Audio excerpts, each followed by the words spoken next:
Apesar da pulga atrás da orelha, tomei um banho demorado e até que passei um dia bem tranquila. Os meninos também estavam bem. Brincavam entre si, exploravam as novas possibilidades espaciais que a mudança estava lhes oferecendo. Pulavam um por cima do outro. Monsieur Henri fazia tocaia para o Alecrim na porta do banheiro. O bobinho sempre caía. Eu avisava. Alecrim, não entra no banheiro agora. O Monsieur Henri está escondido atrás da porta. Vai te atacar.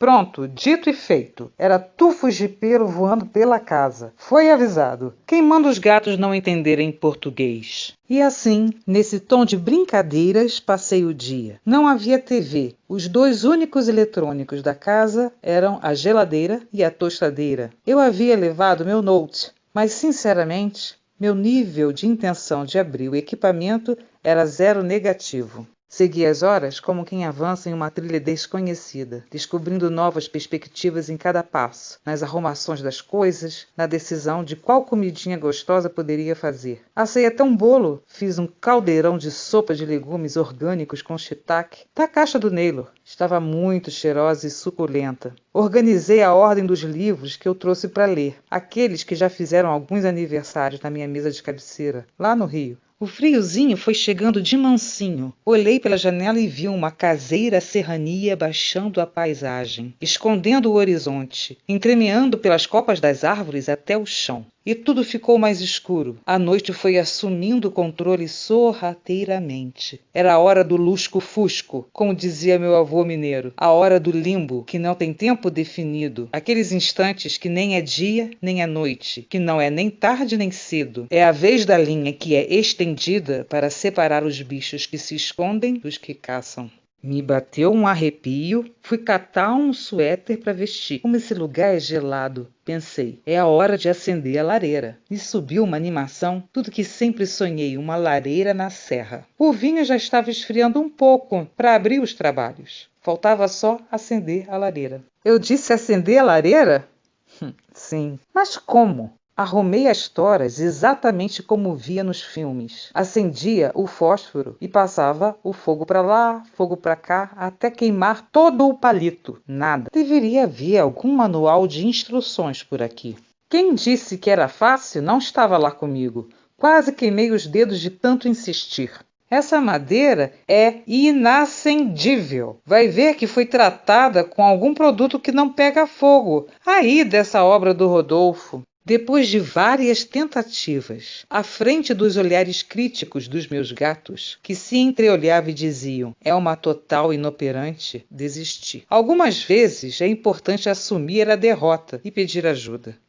Lembrei que o Adolfo havia se colocado tão solícito à minha disposição. Por que eu não peguei o WhatsApp dele? Agora vou ter que sair no meio desse tempo fechado e bater na porta do cara. Obviamente, se eu quiser ter um foguinho aceso, é claro. Os gatos desistiram de espiar o que sairia dali. Voltaram para as brincadeiras deles de morder a jugular um do outro. Fiquei eu ali, definhando a constatação da minha inabilidade, ainda de joelhos perante as toras de madeira. Como uma mulher como eu não consegue acender uma lareira? Que fiasco! Estava sendo muito dura comigo mesma. Só o fato de eu ter me disponibilizado a sair do Rio, estar ali, mais salva do que sã, tinha sido um avanço na minha linha de fronteira. Qual a necessidade da gente querer sempre mais? Lancei mão do Sacho Coração, meu novo amigo, meu celular no bolso e fui, apesar dos protestos dos gatos. Principalmente o Alecrim, que me olhava com certa impaciência, como se dissesse, se enrola num cobertor, mulher, e fica quieta em casa. Ele é um gato prático. E tinha razão. Eu poderia comprar um aquecedor elétrico pela internet, chegaria em uma semana. Seria só ligar na tomada. E se não funcionasse, teria garantia de troca. E lá estava eu, um frio, não enxergava um palmo à minha frente. Segurava o cabo do Sacho Coração com as duas mãos para o manter a postos e mergulhei no caminho adentro da neblina em direção à casa do Adolfo. Um gelado me invadia os poros do rosto como um peeling. Minhas narinas estavam secas, já não cabiam de tanto ar. Um ecoante silêncio calou a sinfonia dos cachorros por alguns segundos infinitos, até ser rompido por um choro fininho e angustiante de algum cãozinho sofrido. Parecia que estava sendo torturado. Senti uma presença ao meu redor. Era uma respiração pesada, lenta, carregada de intenções pretensiosas. Apontei a luz da lanterna do celular e peguei, perto de um cone de camélias muito bem podado que marcava a virada do caminho de quem vem do pátio central para o meu chalezinho. Lá estava ele, me encarando, com cara de quem estava à minha espreita há tempos, que estava ali há horas. Boa noite, dona Alice. Ele tinha um tom que parecia ingênuo, mas que também poderia ser debochado. Naylor, boa noite. Que bom que você está por aqui. Preciso de uma ajuda. Acende a lareira para mim, por favor. A senhora não tá conseguindo, não, é? Ódio mortal. Gente da cidade é assim mesmo. Não sabe nem como faz fogo. Enquanto caminhava, meio que ao lado do Naylor até o chalé, mesmo mantendo reservada a distância por causa do protocolo Corona, e ainda com o meu Sacho Coração na mão, só que abaixado e um tanto disfarçado, concretizei o tamanho daquela criatura em relação a mim e seu andar de brutamonte. Entendi sua rudeza ao captar a energia que vinha dele e também sua gentileza no momento de sua diligente atitude ao entrar no chalezinho e deixar as botas pelo lado de fora. Todo meu julgamento se desmanchou feito nuvem, e a ligeireza com que ele acendeu o fogo deixou claro para mim que se tratava de um sujeito simples. Talvez nunca tivesse saído daquele lugar e que, provavelmente, isso nunca tenha chegado a ser uma questão para ele. A senhora tem que começar com um esgravetim, assim, armadinho. E pode colocar essa espinha que eu trouxe aqui no meio. Queima que é uma maravilha. E solta um cheirinho bom na casa. Como a senhora não tem prática, começa com um papelzinho. Poxa, Naylor, obrigada. A senhora vai com a vela acesa e vai acendendo os gravetinhos. Depois que pegar fogo nos pequenos, é que a senhora bota a estora mais grossa. Entendi, Naylor. Naylor foi embora e deixou a lareira com uma labareda que silenciou os gatos ao ponto deles ficarem grudadinhos, um do ladinho do outro, olhando dentro do fogo, absortos, filosofando, como se vissem revelações místicas nas chamas. Era um espetáculo mesmo. Abri meu vinho, me servi de sopa e pão. Que delícia! Estava tudo perfeito. Soltei minha playlist no celular e voilá. Curti cada instante, o vinho, a música, a hipnose do fogo, as memórias que a mente buscou e os devaneios que ela estruturou enquanto eu dançava. Uma catarse. Quando me dei conta da hora, já eram quase meia-noite e eu estava de pilequinho, mas não tão alheia ao ponto de esquecer de trancar as portas. Coloquei até comida para os gatos, ainda cantando e dançando as músicas da playlist. Apaguei as luzes e fui deitar. Deitadinha até que o quarto rodou um pouco, mas foi gostoso. Aumentou meu direito ao sono profundo e me larguei. De repente, lá pelas tantas, do nada, um estrondo inundou o quarto. Quando eu falo inundou, foi exatamente isso, só que seco.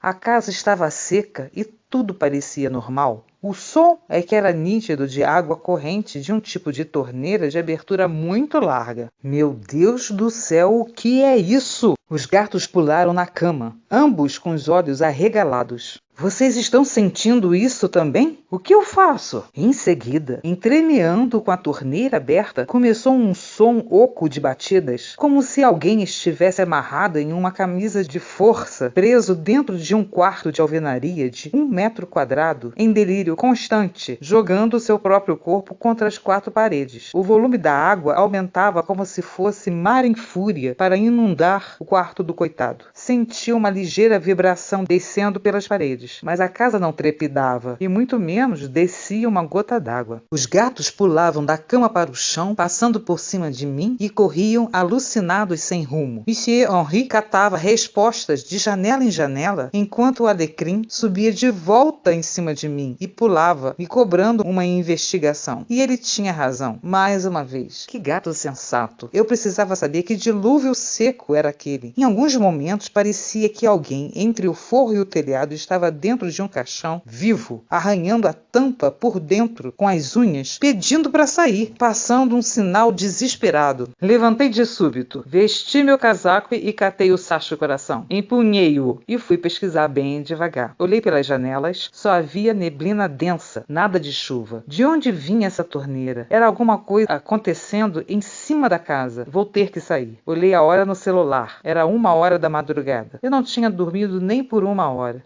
Eu devia estar de pileque ainda. Não, não vou lá fora. É pegadinha do meu inconsciente. Eu devo estar dormindo. Voltei para a cama, mas no caminho, Monsieur Henri me atravessou, quase que me derrubou. O que é isso, Henri? Tá maluco? O som foi mudando a cada arranhada do caixão, que parou e aos poucos começou umas batidas ritmadas. E parecia agora a vibração de algum tipo de batuque, cujo ritmo aumentava, sem trepidar as paredes da casa. De repente, senti olhos sobre mim. Virei a lanterna do celular na direção oposta e na janela dos fundos percebi que um vulto se escondeu rapidamente. As folhas da moita de fora, perto da janela, ainda se mexiam quando cheguei para ver. Até a marca da mão do vulto ficou no vidro. Era a prova que eu precisava. O universo me proteja. Será que vim parar num condomínio de seguidores de alguma seita dos infernos? Alecrim se enfiou debaixo da cama e Monsieur Henri fuçava as frechas das portas de saída. Sempre achei esse gato com um comportamento de cachorro. Ele deve ter sido cachorro na existência passada. O que fazia ele voltar a ser gato era a fixação dele em roubar meus elásticos de cabelo. Sueli, amiga, desculpa incomodar tão tarde, mas talvez essas sejam as minhas últimas palavras. Tem alguém me vigiando lá fora. E tem mais. Eu acho que tem algum tipo de ritual macabro no meu telhado. Só quero te dizer que agradeço muito a sua amizade, todos os seus conselhos e preocupações. Agradeço até a sua encheção de saco, amiga, dos seus esporros. Cuida dos meus filhinhos por mim, tá bom? Adeus. Definitivamente eu tinha que saber o que estava acontecendo acima da minha cabeça. Abri a porta com cuidado, sem lanterna, para não chamar a atenção sobre mim. Tinha que me acostumar a enxergar no escuro, como os gatos. Andava sorrateira e rebaixada, com o Sacho Coração armado, o cabo bem firme, seguro com as minhas 2 mãos. Circundei toda a casa. O barulho ainda acontecia, mas sem o eco de dentro. Era mais suave, mas eu tinha que subir, mesmo assim. Precisava de uma escada. Lembrei que havia visto uma no barracão, na minha vistoria de hoje cedo. No que entrei lá, acendi rápido a lanterna do celular e vi. Um rato enorme saiu lá de dentro, desesperado. Foi um susto e tanto, meu e do rato, que era absurdo de grande, quase do tamanho dos meus gatos. Não podia imaginar que houvesse ratos tão grandes assim fora dos sets de filmagem. Bravamente peguei a escada, pois, sei lá, podia haver outro ratão. Tropecei em algumas coisas que não faço ideia, fiz alguns barulhos, mas apaguei rápido a lanterna e guardei o celular no bolso do casaco, para não chamar a atenção do resto do condomínio, que eram Adolfo e o Naylor. Mas poderia haver os outros membros da seita por perto. Com certa dificuldade, pois tinha enfiado o cabo do Sacho Coração dentro da calça do meu pijama, consegui posicionar a escada na entrada da abertura que vai para o telhado, que eu mal conseguia enxergar. Olhei para um lado e outro, tudo branco de neblina. Comecei a escalada, dando uma ajeitadinha no cabo do Sacho Coração dentro das calças, e determinada a resolver essa questão. O pessoal que vem da cidade é uma gente muito nervosa. Esse povo quer tudo pra ontem e desconfia de tudo que é coisa. Eu tava de ronda quando vi Dona Alice subindo pro telhado. Achei estranho, era 1 da madrugada, minha última ronda antes de dormir. Mas como o seu Rodolfo falou, deixa a moça quieta. Só vai lá quando ela te chamar, não te mete. Aí deixei. Consegui abrir fácil a portinhola do telhado. Só tinha um tranco de giro de madeira. Nada era trancado ali. Que coisa estranha, pensei. Entrei. Me senti forte e viva. Aquilo definitivamente não era um sonho. Tudo o que eu estava vivendo Era de verdade mesmo. Peguei meu celular no bolso do casaco e acendi e vi uma enorme caixa d'água de plástico azul com uma tampa sendo enchida automaticamente. Mirei para os cantos e não havia nenhum caixão. Não resisti e abri a tampa da caixa. Não podia ficar sem respostas. E, para minha surpresa, havia de fato uma torneira. Mas o louco com camisa de forças, se debatendo, não estava lá. E sim, um tipo de boia presa numa haste fina. Graças a Deus! Quando terminei de descer pela escada, percebi alguém vindo na minha direção. Me viro rapidamente e puxo o sacho-coração da calça. Opa, sou eu, Adolfo. Que susto! Tudo bem, Alice? Insônia. Às vezes me ataca. Sei, acontece com algumas pessoas. Vi um rato enorme também. Achei que estivesse no telhado. Deve ser uma gambá. É comum por aqui. São inofensivos. Só querem um canto para dormir protegidos. E a sobra da sua comida. Não fazem nada com a gente. Ah, gambá? É, pode ser. Não tinha mais disfarces. Desmontei. Desculpa ter te assustado, Adolfo. Desculpa se estou causando algum tipo de incômodo para vocês. Alice, é natural se sentir desconfortável num lugar desconhecido. São novos hábitos. E tem também esse momento que estamos vivendo. Tudo nos atinge de uma forma inédita. Mas você está entre amigos. Ai, Adolfo, que vergonha. Me desculpa se causei algum transtorno subindo no telhado numa hora dessa. É nada, não. Eu mesmo adoro subir no telhado de madrugada. O quê? Brincadeira.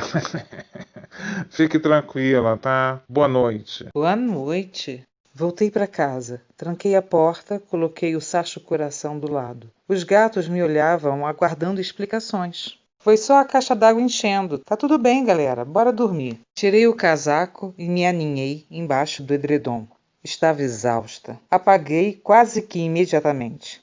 No dia seguinte, devia ser por volta das 8 horas da manhã, uma metralhadora disparou no jardim. Os gatos que dormiam no pé da cama de conchinha deram um pulo para trás, sincronizado. Corremos os três para a janela e lá estava Naylor aparando a grama. Coloquei a mão no rosto. Meu Deus, essa gente é sem noção.